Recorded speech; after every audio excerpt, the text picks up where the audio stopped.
Hello everyone, my name is Yatish और आज का मार्केट्स में मार्केट व्यू वीडियो में हम डिस्कस कर लेते हैं how the market has overall market has been placed and what are the key sectors to watch out for in the coming weeks and how the market is placed and what are the key stocks to watch out for and how to approach this market in the right strategy. So we'll all discuss in this video in a quick and in a briefly manner. And we'll start the video with the Nifty 50s. This is a Nifty 50 chart. And currently, Nifty 50 is recently has taken out its 200 DMA.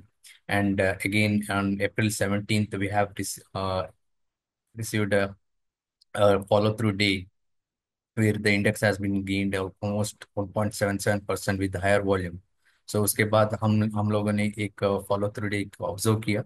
उसके बाद Nifty ने एक 200 DMA के आसपास एक जो की resistance area था उसको भी ऊपर ट्रेड कर रहा है.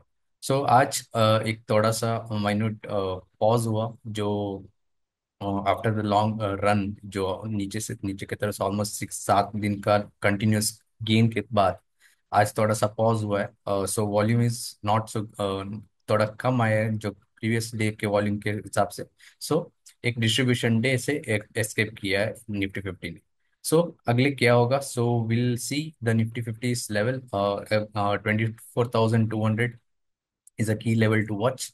अगर 24,200 को एक ब्रेक करता है देन वी माइट सी एक थोड़ा सा कंसोलिडेशन हो सकता है in and around its 200 DMA जो है 24,000 के आसपास 24,050 which is precisely. So in and around उस ट्रेड के आसपास ट्रेड हो सकता है. अगर उसको भी तोड़ देता है सो वी माइट सी 23,900 जो नेक्स्ट लेवल ऑफ सबकी सपोर्ट जो है निफ्टी में. और उसके साथ ग्लोबल मार्केट जो प्लेस्ड हुआ है except Germany and Singapore and Mexico, Indonesia. Apart from that, all the majority of the market condition is still in rally attempt. Market condition अभी भी सुधर रहा है इन द ओवरऑल मार्केट. और India में हम सेक्टरल डायरेक्शन में जाएंगे. All of the majority of the एक market status confirm up trend में ही है. और स्पेशली आप देख सकते हैं कि बैंक्स और फाइनेंशियल सर्विसेज जो लास्ट वीक बहुत अच्छा परफॉर्म किया था. सो ऑलमोस्ट 52 वीक हाई से ऑलमोस्ट 1-2% ही नीचे ट्रेड कर रहा है. जो लास्ट 2 दिन में बैंक निफ्टी और फाइनेंशियल स्टॉक में थोड़ा प्रॉफिट बुकिंग आया है. So that is the reason एक थोड़ा सा करेक्शन थोड़ा पुल बैक आया है. Apart from that pharma stock जो आज स्पेशली एक कंफर्म अप ट्रेंड में शिफ्ट हो गया है. with so every sector is in confirm uptrend. So अभी हम इन दिस पर्टिकुलर स्टॉक्स जो सेक्टर है जो की स्टॉक्स जो नियरली ब्रेकआउट लेवल पे आ चुका है जो बेस पे ऊपर बेस के अंदर ही ट्रेड कर रहा है. So will keep an watch list. So पहला स्टॉक है स्टार जो स्ट्राइड्स फार्मा है. सो आप देख सकते हैं एक कंसोलिडेशन बेस पे ट्रेड कर रहा है. और कंसोलिडेशन रेंज भी बहुत अच्छा है जो कंसोलिडेशन रेंज हो रहा था. और थोड़ा 200 डीएमए का एक की सपोर्ट एरिया भी है जो इस स्टॉक के लिए. और वॉल्यूम भी बाइंग वॉल्यूम भी अच्छा खासा आ रहा है. और क्वार्टरली अर्निंग्स देखिए लास्ट 3-4 क्वार्टर से बहुत अच्छा रिपोर्ट कर रहे हैं. और फंड होल्डिंग थोड़ा सा घटा है which is fine which is okay in this particular bear market जो है लास्ट 6-7 मंथ से हुआ था. तो it's a quite decent. It's no problem. और फंडामेंटल प्रोफाइल ईपीएस स्ट्रेंथ है 64, प्राइस स्ट्रेंथ है 88. बायर डिमांड थोड़ा सुधरना है. सो once it comes near to its pivot level जो ऑलमोस्ट 11% है one can wait look for this particular stock. Next stock है Aarti Pharmalabs. Again in the pharma space एक consolidation zone पे trade कर रहा है. और पहले इसके पहले भी एक कंसोलिडेशन बेस पे ट्रेड कर रहा था. सो वंस अगेन स्टॉक जो मार्केट है ओवरऑल कंसोलिडेशन में चला गया. So this stock is also under consolidation. Volume उतना खास नहीं आ रहा है बट हाउएवर वो एक लेवल्स पे आप वॉच वॉच कर सकते हैं जो ऑलमोस्ट 10% है टू पाइवट. अगर अच्छा वॉल्यूम से एक ब्रेकआउट होता है one can look for this particular stock on the in the pharma space. और फंडामेंटल प्रोफाइल भी अच्छा है जो जो which is double digit revenue और पोस्ट गए हैं specially in the previous quarter. और फंड होल्डिंग भी बढ़ रहा है in the recent compare to recent quarter. और ईपीएस स्ट्रेंथ 88 है, प्राइस स्ट्रेंथ 87 है, बायर डिमांड सी माइनस है, group rank is 43। So it's fair give जो आप वॉच लिस्ट में रख सकते हैं एज स्टॉक्स को। और नेक्स्ट स्टॉक है कब, एक बैंकिंग स्पेस में है, जो almost majority of the banking stocks एक रिसेंट में न्यू हाई व्यू आना था, जैसे कि ऐसे बैंक, एचडीएफसी बैंक। सो कब सिटी यूनियन बैंक भी नीचे से बहुत अच्छा रन लिया है, अभी एक कंसोलिडेशन बेस पे ट्रेड कर रहा है, और स्ट्रॉन्ग फंडामेंटल प्रोफाइल भी है, रेवेन्यू इज डिसेंट ग्रो कर रहा है, फंड होल्डिंग भी बढ़ रहा है, और EPS strength 72, price strength is 73, buyer demand भी है, group rank is 29। So very good stock, एक वॉच लिस्ट कर सकते हैं, अभी भी 4% टू पाइवट लेवल है ये जो स्टॉक है city union bank. Next stock है एक ऑलमोस्ट मीडिया सेक्टर बोल सकते हैं, जो नज़ारा टेक गेमिंग स्टॉक है, जो लास्ट 2-3 दिन से बहुत अच्छा कंसोलिडेशन टाइट रेंज में ट्रेड कर रहा था, और एक ब्रेकआउट दिया था, एक छोटा सा इनसाइड द बीस, और अभी भी 5% पाइवट टू लेवल है, जो जिसका नेक्स्ट रेसिस्टेंस लेवल हो सकता है, और जिसका ग्रोथ प्रोफाइल, फंडामेंटल प्रोफाइल बहुत अच्छा है। सो रेवेन्यू भी, फंड होल्डिंग भी बढ़ रहा है जो कंपेयर टू लास्ट क्वार्टर, और ईपीएस स्ट्रेंथ इज 81, और price strength is 81, and buyer demand is B, group rank is 20। So बस 5% है नियर टू द पिवट है। So one can look for this particular stock once it breaks out about this 1070, 1080 का level है।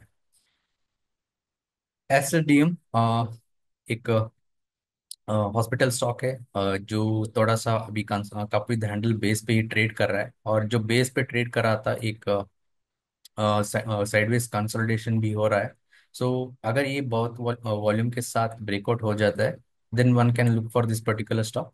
Fundamental profile is good, but however जो recent quarter का earnings है उतना खास नहीं है, maybe one time loss होगा, और EPS strength is 71, price strength is 88, buyer demand is B minus, group rank is 19। So fund strong है, स्ट्रॉन्ग फंडामेंटल स्टॉक है, one can look for this particular stock अगर breakout होता है।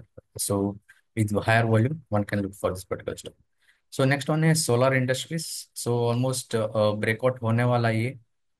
सो एक अगर एक बाइंग वॉल्यूम भी आ रहा है, सो लास्ट 2 दिन से, और अगर ये ब्रेकआउट हो जाता है, then one can look for this particular stock. Strong fundamental, strong stock है, लास्ट 3 क्वार्टर से बहुत अच्छा revenue as well as growth कर रहे हैं, फंड होल्डिंग थोड़ा सा घटा है compare to last quarter. Fundamental profile is EPS strength is 95, price strength is 90, buyer demand है a positive, group rank is 58। So it's a fair rating है इसका, जो स्टॉक का है, जो आप देख सकते हैं इन द कमिंग डेज। अगर ये भी एक बड़ा कप कप हैंडल फॉर्म किया है, अगर इसके बाद थोड़ा सा हैंडल भी फॉर्म, इधर से हैंडल भी फॉर्मेशन हो जाता है, then that's well and good. अगर थोड़ा स्टॉक जो नीचे की तरफ जैसे वन साइडेड रैली बना था ऑलमोस्ट लास्ट 1 मंथ से, सॉरी लास्ट 2 मंथ से, सो एक form cup handle base form होता है, तो then it's well and good.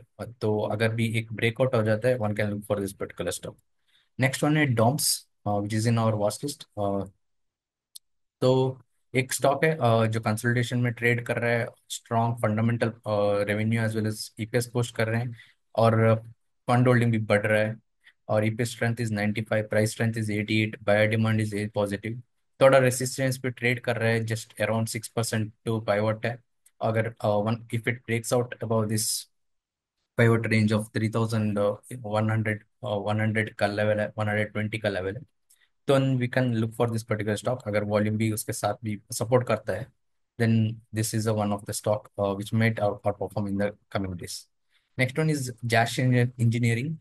एक रिसेंटली एक ब्रेकआउट दिया था, मल्टीपल ब्रेकआउट का चांस दिया था। हवेवर एक जो रिसेंट का कंसोलिडेशन में वॉलेटाइल मूव में थोड़ा स्टॉक ऊपर चला गया, बट हावेवर एक स्टॉक अगर थोड़ा कंसोलिडेशन में 21 डीएमए के आसपास भी आ जाता है, then it's a well fair game. थोड़ा देख सकते हैं 21 डीएमए के आसपास आ जाता है, then it's a very good buy. Then strong fundamental stock है, one can look for this particular stock, और EPS due is in 11 days, so May 5 को आ रहा है अर्निंग्स। तो उसके बाद भी जो खरीदना चाहते हैं, then we can you can buy in that particular range. Next one is PG Electroplast, एक इलेक्ट्रॉनिक मैन्युफैक्चरिंग कंपनी है जो स्ट्रॉन्ग फंडामेंटल प्रोफाइल है, और लास्ट ईयर का जो आउट परफॉर्मिंग स्टॉक में है one of this particular stock. So recently कल एक्चुअली ब्रेकआउट दिया था, बट हावेवर क्लोजिंग ब्रेकआउट के लेवल पे ऊपर नहीं दिया, और आज भी थोड़ा सा प्रॉफिट बुकिंग आ गया है। सो 1000 का लेवल अगर ये तो ब्रेक करता है, then one can look for this particular stock. अगर वॉल्यूम के साथ भी आ जाता है, then it's a well and good. EPS strength 99, price strength is 97, buyer demand is A minus, group rank is 41। So very well fair stock है, बहुत अच्छा स्टॉक है। uh, अगर ये ऑलमोस्ट 6% टू पाइवट लेवल है, और one can look for this particular stock. Next one last pharma stock है, Davis lab. So आज बहुत अच्छा परफॉर्म किया है, विच इज ऑलमोस्ट 5% अप है, नियर टू पाइवट है, जो रेसिस्टेंस लेवल पे है, which is near to resistance level. और लास्ट क्वार्टर देख सकते हैं, EPS strength, revenue strength, double digit growth रहते हैं, और इसका फंड होल्डिंग भी डिसेंट ग्रोथ कर रहा है। EPS strength is 73, price strength is 83, buyer demand is B. So अगर ये ब्रेकआउट देता है, we might add in this model portfolio. So लोग अगर ये वॉल्यूम के साथ भी आ जाता है, we might add this in MSA portfolio. So इस जो रिसेंटली क्या हो रहा है, जो मार्केट स्ट्रेटेजी है with the market. So in this particular जो मार्केट है, ब्रेकआउट हो रहा है, पर ब्रेकआउट के बाद सस्टेन नहीं हो रहा है, या फिर ब्रेकआउट्स फेड हो रहा है। One can look for position sizing को आप देख सकते हैं। अगर ब्रेकआउट होता है, सस्टेन हो जाता है, then it's well and good. अगर सस्टेन नहीं होता है, then one can look for this partial, थोड़ा रिस्क पोजीशन कम कर दे, थोड़ा पोजीशन कम कर देते हैं, या फिर स्टॉप लॉस थोड़ा टाइट रख सकते हैं, वो जो भी कर सकते हैं, या फिर स्टॉप लॉस को आप डीप भी रख सकते हैं, जो जो प्राइस एक्शन का बेस है वो। सो अगर स्टॉक भी नीचे आ रहा है, अगर लो वॉल्यूम पे आ रहा है, then it's well and good, कोई प्रॉब्लम नहीं। अगर उसका फंडामेंटल में या प्राइस ट्रेंड में बहुत चेंज आ रहा है, then one can exit, right away exit from this stock. थोड़ा पोजीशन साइज पे आप खेल सकते हैं, जो रिस्क मैनेजमेंट का पार्ट है। So in this particular जो market है, especially in the last 10 days, only banks and financial stocks has been moved up the Nifty। So अब अगर साथ में दे देते हैं तो एक दिन फार्मा फार्मा और आईटी स्टॉक्स में एक सपोर्ट दिया था। So let's see how it goes. थोड़ा जो थोड़ा कॉशंस भी रहना चाहिए, जो आप स्पेशली अपना पोजीशन साइजिंग में आप काम कर सकते हैं। Apart from that, market is well and right right now, it's well and good. अगर कुछ चेंजेस हो जाता है, डिस्ट्रीब्यूशन डेज आ जाता है in the coming days, then we will definitely look into our portfolio, and we'll see what happens। अगर निकालना है तो we might remove the couple of stocks which is showing negativity। So thank you for watching this video। अगर ऐसी video के लिए देखते रहिए हमारा market Smith page. Thank you.